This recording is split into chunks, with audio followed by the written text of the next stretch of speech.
If there's something that you want to improve on, you want to be a better father, a better husband, a better Catholic, a better man, take the time, walk the grounds. I guarantee you'll hear that. I know this for a fact because it's happened to me. I hear God's voice sometimes when I'm out here. And I shared with everybody last year, that my wife is sick and that my wife has been diagnosed with Alzheimer's. And that's the long goodbye. And I shared with you that how angry I was when I got that diagnosis and how I was out here yelling at the top of my lungs, yelling at God, why me? Why me? What are you kidding me? Why me? I got a special needs child. Now I got a wife with Alzheimer's. I mean, how much am I supposed to take? And I couldn't hear anything. And I told you that I couldn't hear God. And then finally, Father Doug grabbed me and with my dear friend Mary B. D'Amico, took me out to the gatehouse where Father Doug lives. We call it Heaven's Gatehouse, by the way. And we go out there and he said, Michael, just sit. And he said to me, I said, Father, I'm not hearing anything from God. He said, you know why? You're too busy yelling. You're too busy yelling at God for you to hear God. I said, I'm sitting here quiet. He said, no, you're not. You're yelling in here. You're yelling in your heart. Quiet it down. Listen. Trust God. Trust God. At the end of that adoration thing, I got the message from God then. I got the message that God told me, trust me. I got you on this. I got you. And I trust in the Lord. And he said to me, Michael, this is what I heard. There's no greater honor than serving your wife. We as men were born to serve. That's what we as Catholics do. Serve your wife. And that's what I've been doing.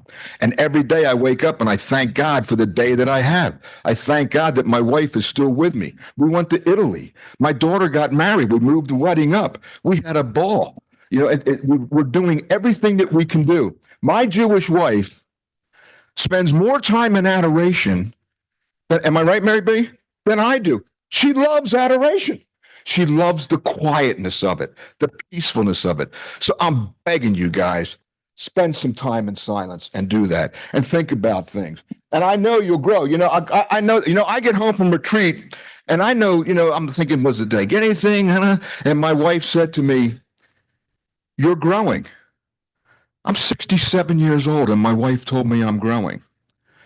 Actually, what she said was, you're getting fat. I knew what she meant. At least that's what I'm saying. All right. So anyway, here we are. What is happening right now? We are in the Jubilee year of hope. Pope Francis declared this, the Jubilee year of hope. There is so much hope in the world. Mary, how many of you went to the talk on Blessed Carla Acutis? Okay. That was a fantastic talk. Am I right? How about around? Yeah.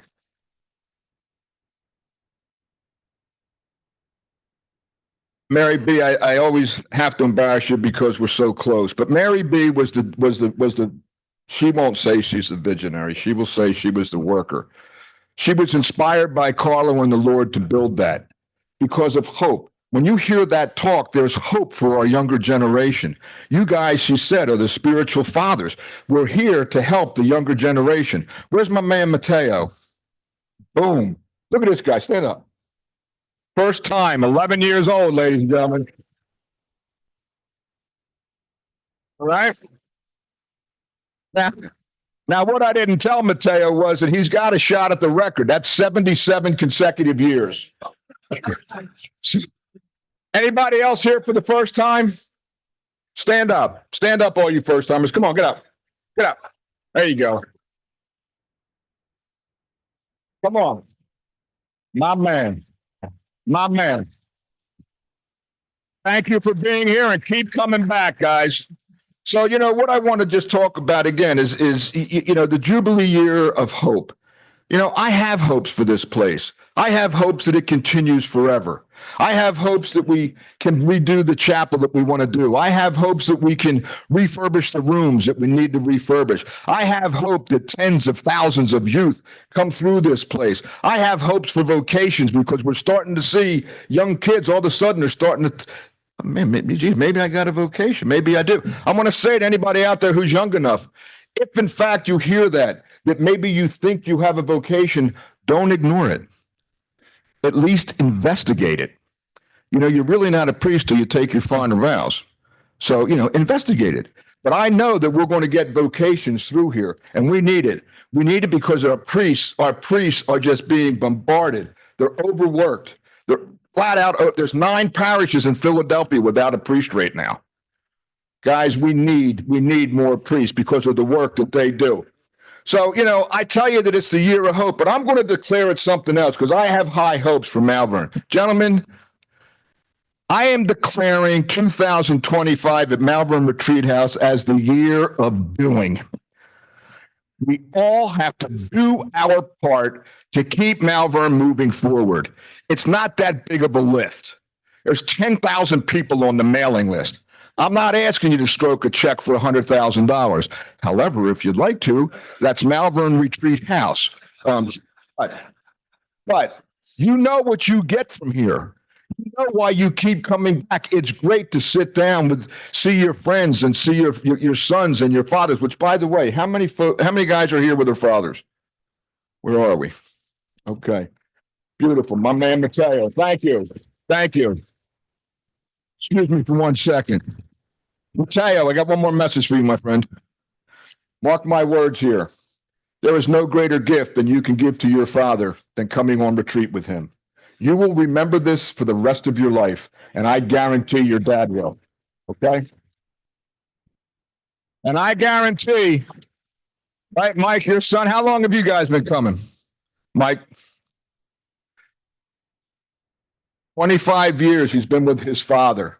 It's a wonderful, wonderful thing. You'll remember it for the rest of your life. I would give my left arm to spend a weekend with my father right now. I know most of us would. Those of us who have lost our fathers would love that. So cherish this chance.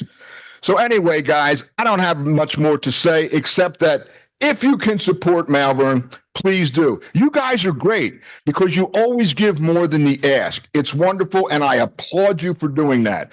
Every year the ask is $275, and you come in a little higher. So thank you for that. Thank you for the folks out there that are giving more for the person who maybe can't afford it this year. And I'm going to ask you to continue to do that. But that money just covers the retreat. I have big plans for this place. I want that chapel built, want it redone. Actually, Mary B just said to me, Michael, I want Upper McShane to expand the Carla Wakutis run. I said, well, then we got to get another chapel built here. So, but guys, we have to do it. You can see that the place is getting old. If you want to keep it up, you've got to help me out here. You got to do something. Everybody in here could probably scrape together $100 to give to Malvern. Now, I know some of you give more, so I would like you to do that. But $100, right? See if you can do that throughout the year. There's 10,000 people on our mailing list. Imagine if everybody gave $100. Math question, how much is that? $1 million. All right. So please, I'm begging you to help us do that because we've got so much work to do here. So please make the sacrifice. Sacrifice something. What could be more important than the weekend that you're spending here? Okay? Make that sacrifice. Look, I've been in fundraising most of my life.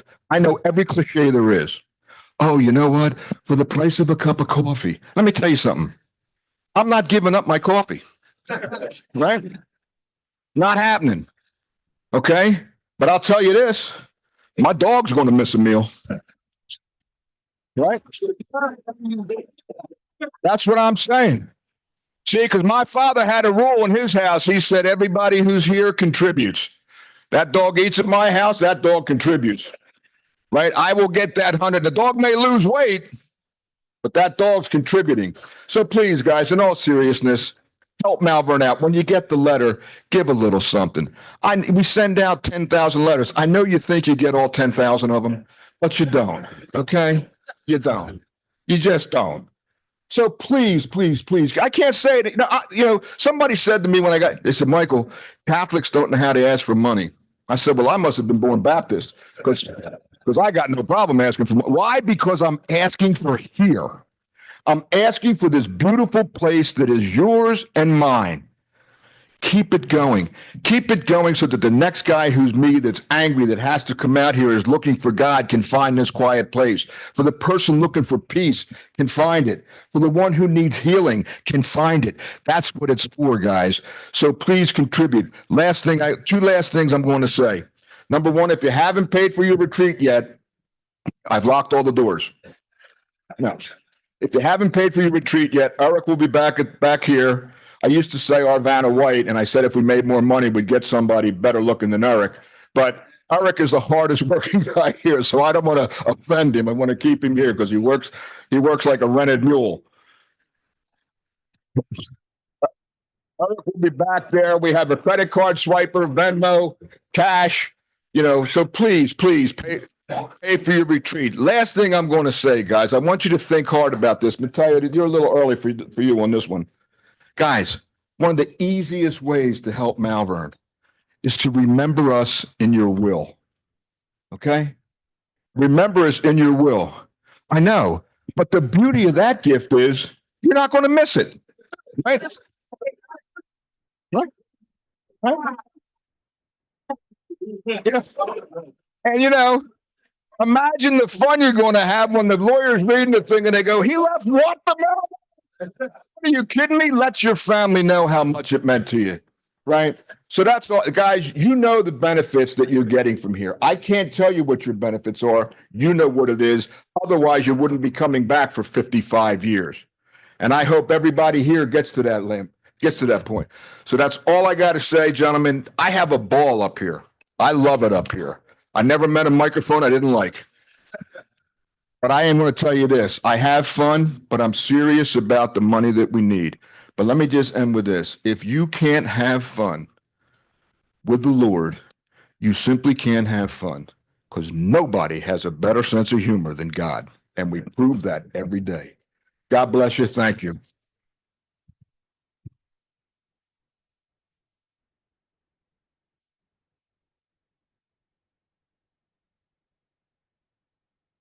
At this time, I'd like to welcome back Fred Dorso, who's going to give us a talk on Our Lady of Fatima.